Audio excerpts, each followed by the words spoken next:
Welcome to the Brand Wise podcast, where we talk about the big branding moves that business owners are making and the why behind it. I'm your host, Jess Freeman, here to help you be wise and be bold. Whether you're shifting from general fitness to specialized training, adding new service offerings, or maybe even completely pivoting your nutrition business, how you manage that transition can sometimes make or break your business. So today we're learning from someone outside our industry who navigated this process really smoothly. So today's case study is about my friend Sharon Zimmerman, who transitioned from being a jewelry designer to a business consultant while maintaining her brand and expanding her reach. And her story contains some really great lessons that I believe directly apply to health and fitness business owners who are also considering some kind of pivot in their business. So let's dive in. To start, Sharon began her career as a jewelry designer and metalsmith in 2006. And then, fast forward to 2018, she started shifting toward business advising, first working through women's business centers while still maintaining her production business, kind of doing both at the same time. And then eventually completed the pivot to become a full-time business consultant, specifically serving jewelry designers and retailers. And Sharon also told me I needed to pivot away from jewelry production and into business advising, but retain as much of my identity as possible since I was still active in my industry. I knew I would need the visual branding to carry over, but that the verbal messaging needed a total change. And people who knew me as a designer and metalsmith needed to see me as a competent business advisor. This challenge should sound familiar to you as a health professional. Maybe you've built a reputation as like a general personal trainer, but now you want to specialize in pre and postnatal fitness. Or perhaps you're known just for women's health, but you want to shift towards nutrition for female athletes. The core question remains the same. How do you evolve your business and your brand without losing what you've already built? Before we dive into Sharon's process and more of her story, I want to talk just quickly about why rebranding or repositioning matters specifically in the health and fitness industry, because our industry is constantly evolving. There's new research that emerges and clients need to shift. There's market trends. And as you grow as a professional, your interests and expertise also naturally evolve, because the trainer or dietitian that you were 5 years ago is likely not the same one you are today. And I wanted to remind you of some scenarios that might trigger the need for rebranding. One might be wanting to specialize in a specific population, like shifting again from general fitness to working with athletes or seniors or women, whatever it may be. Another reason would be adding complementary services. Maybe you're going to expand into nutrition coaching, mindfulness training, recovery therapy, something extra. It could also be that you're repositioning your price point, moving from budget-friendly to premium services. And it could also be maybe you're expanding from just being a solo practitioner to building a team. In each case, your branding needs to reflect and support your new direction. So what can we learn from Sharon's rebranding journey? I want to break down some of the big lessons and how they apply specifically to your health and fitness business. Lesson 1 is identify your core rebrand focus. I asked Sharon what advice she had for other business owners, and she said, identify what is the most important element of the rebrand to you.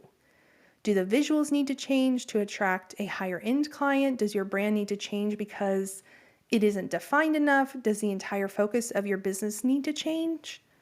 This is critical for health professionals. Before you start redesigning logos, rewriting your website, you need to get crystal clear on what aspect of your brand actually needs to change.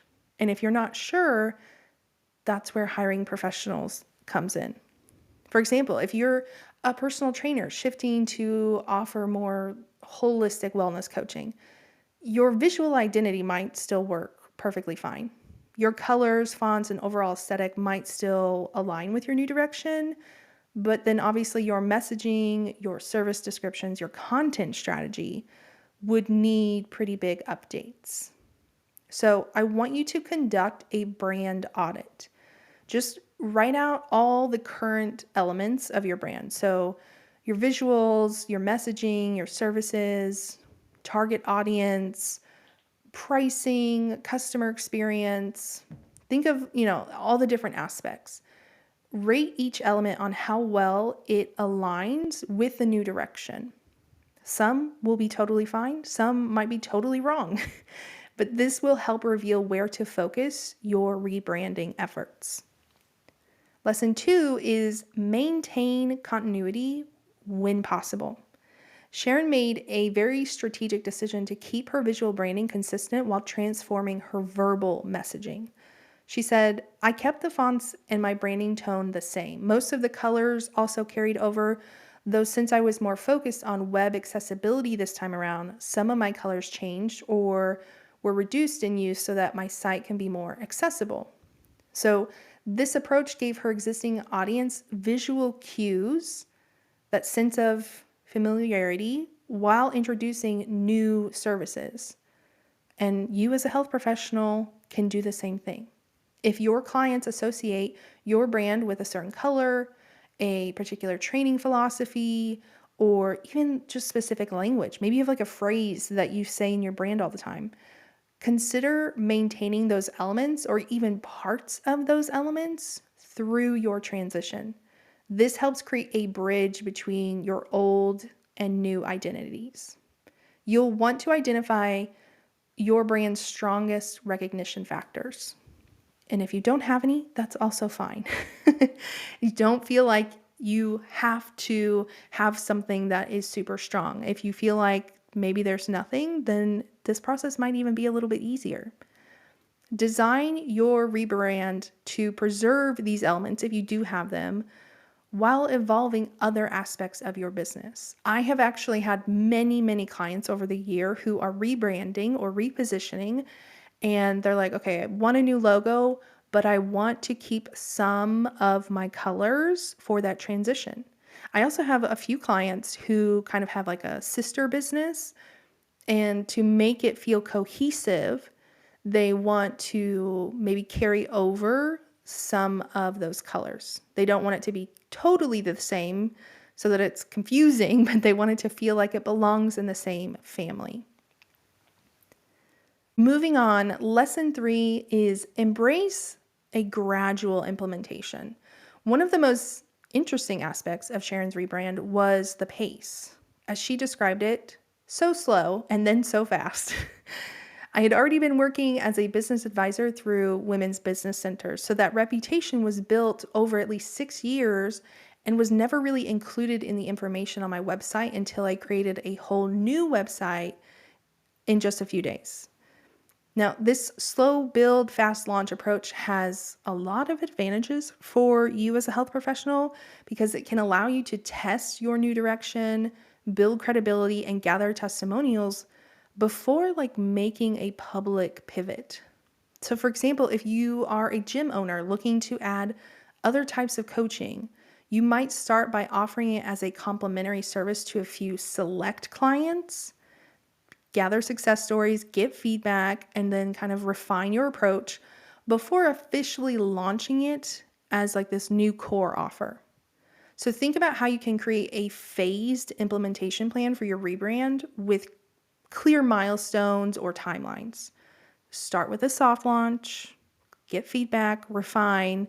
This will allow you to reduce risk, and then you can easily make adjustments based on the feedback you get. Lesson 4 is using content as a bridge. Sharon invested a lot of effort into adapting her content strategy during her pivot.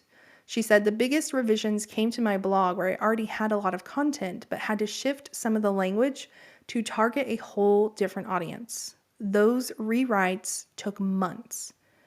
And content can be the most effective tool for guiding your audience through your business. For health professionals, your content strategy, whether that's social media, email, blogs, YouTube, podcast, or all of the above, that can help prepare clients for this rebrand process while you're still kind of establishing this expertise in the new direction. So you don't have to go back and update every single blog post.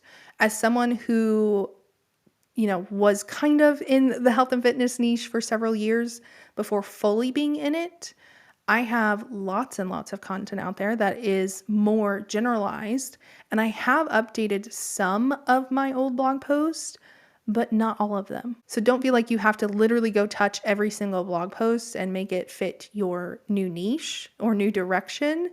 But some of those more popular posts might be the ones that you pay attention to first. But you also want to develop a content calendar that slowly introduces concepts related to your new direction. So again, if you're transitioning from general fitness to prenatal training, just start incorporating like pregnancy related fitness tips into your regular content months before your official pivot. Back when I first started niching down to health and fitness back in 2018, I would occasionally have some content that was very specific. I'm talking like out of 4 or 5 YouTube videos in a month, maybe one was specific to this niche and the others were more generalized, but I might use examples from this niche in that content. Like if I'm talking about website tips or about pages, I might use a dietitian as an example,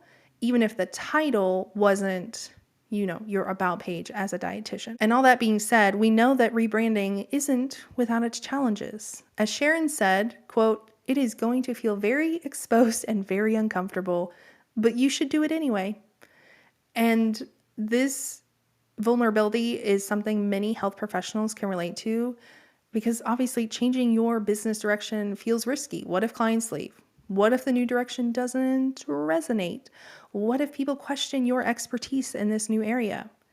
So I want to address some common challenges that I see come up or have experienced myself so you can kind of prepare. The first challenge is client confusion. Because when you shift your business focus, existing clients may feel unclear about whether you still serve their needs. Are you totally dropping them? Can they stay with you? Sharon experienced this firsthand as well. She said, my initial switch, I think, was confusing for people. So I had to start leaning hard into the messaging in my business to shift their understanding of what my business became. So I want you to write out clear communication that really specifically addresses how your pivot affects the existing clients. For example, again, you're moving from one-to-one training into small group training. Outline exactly what this means for current clients. Will they be looped into your old service model? Will they get special rates? What does that look like? Clarity is going to help reduce anxiety. The second challenge is sometimes there's an identity crisis. Sharon mentioned feeling uncomfortable announcing her business change. This internal resistance is very, very common. I had it too. You've built an identity around one type of service, and shifting can often feel like starting over. So I want you to frame this pivot as growth rather than abandonment. In your copy, emphasize how your new direction builds on your previous expertise rather than replacing it. For fitness professionals, this might mean highlighting how your years of general training obviously informs your new specialized approach. You can also think about including FAQs that anticipate some client questions and clarify how this new pivot could benefit them. This could be a hidden page on your website. You could even just do something like a Google Doc, anything like that. Now, of course, I know you might also be thinking, okay, so I do the rebrand, but how am I going to know in a few months or a year from now if the rebrand is working? Sharon's experience provides some insight. My mission is clearer to me than it was when I was a production jeweler. I love that I can be effective for other people and not just effective for myself. It feels a lot more giving. And Sharon's experience reminds us that effective rebranding isn't just about changing logos or colors. It's also about strategically evolving your business while maintaining connection with your audience. And as we wrap up, I want to share 3 final actionable tips to take away from Sharon's story. The first is start with your why. Be crystal clear about the purpose behind your rebrand. Is it to serve clients better? Is it to align with your evolving expertise? Is it to capture a new market opportunity? Is it because it's going to bring you more joy and fulfillment? It doesn't have to be a money decision or an expertise decision. It can also be a very personal, this is what's going to bring me joy. This is what's going to be better for my family and my schedule. And that is 1000% enough of a reason. But this clarity, whatever the decision is behind your why, this clarity will guide every decision in the rebranding process. The second thing is focus on client benefits. Again, even if it is because you just want to do this for more joy, your own schedule, your family, try to reframe your rebrand in terms of how it benefits your clients and not just how it serves yourself. Not saying we completely ignore that and hide it, but just like we talk about, on sales pages that you want to talk about the benefits and not just the features, try to also frame it as how it will benefit them as the client, even if it's also benefiting you. So how is this pivot going to allow you to deliver more value? And then third, be patient with the process, but stay committed to the outcome. As Sharon's experience shows, effective rebranding can happen in stages. And we've talked about this a lot on the podcast. Sometimes rebranding takes years and years and years. So allow time for your audience to adjust. Be okay with, some questions, maybe pushback. I mean, hopefully no one's that upset about, about a pivot, but stay committed to your vision. And lastly, I just want to say, remember Sharon's words. It is going to feel very exposed and very uncomfortable, but you should do it anyway. Change is rarely comfortable, but it's often necessary for growth.